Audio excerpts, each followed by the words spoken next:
Дакар ралли буюу автомашины олимпик хэмээн нэрлэгддэг 48 дахь удаагийн уралдаан Сауди Араби улсад болж өндөрлөө. 14 хоногийн турш мотоспорт сонирхчдын анхаарлыг татсан энэ удаагийн мотоциклийн төрөлд 120 гаруй тамирчин уралдсан. Манай улсаас Монгол улсын гавьяа тамирчин Халиун болд олон улсын хэмжээний мастер мөрнөр оролцож алтан соёмбод төрийн талбайгаа мандууж эх орныхоо нэрийг дурсгалаа. Сүүлийн буюу хаалтын 13 дахь гараанд тал нутгаас Дакарт төслийн тамирчин Халиун болд 13 гарааны дараах нийлбэр дүнгээр шилдэг 20, ралли 2 ангилалтаа 10-т багтлаа. Нийт тамирчдаас 16, ралли 2 ангилалтаа 6 дугаар байр эзэлсэн байна. Түүнчлэн шилдэг шин тамирчны 3 дугаар байрыг цом эзэн болжээ. Энэ бол Монгол хүний Дакарт бичсэн түүх юм.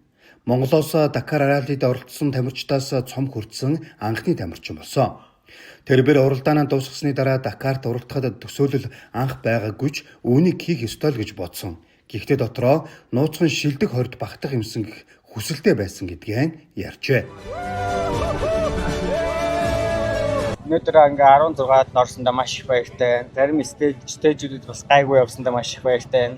Тэгээд бас зургийн сургалтанд сууснаа маш их баяртай. Нэг 2 өдөр чинь жоох юм сонссон болохоор бас айгүй хэрэгтэй юм байлаа. Өмнө 2 уралтнаас гэсэн Дакартаа ирээд дахиад сурах юм зөндөө байлаа надад.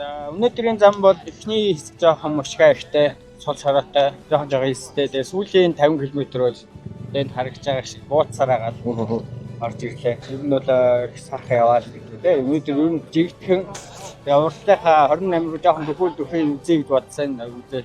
Харин олон улсын хэмжээний мастер мөрөн ерхий дүнгээр 29, ралли 2 ангилалтаа 19 дугаар байрт шалгарсан амжилтаар 48 дахь удаагийн Дакар раллиг өндөрлүүллээ.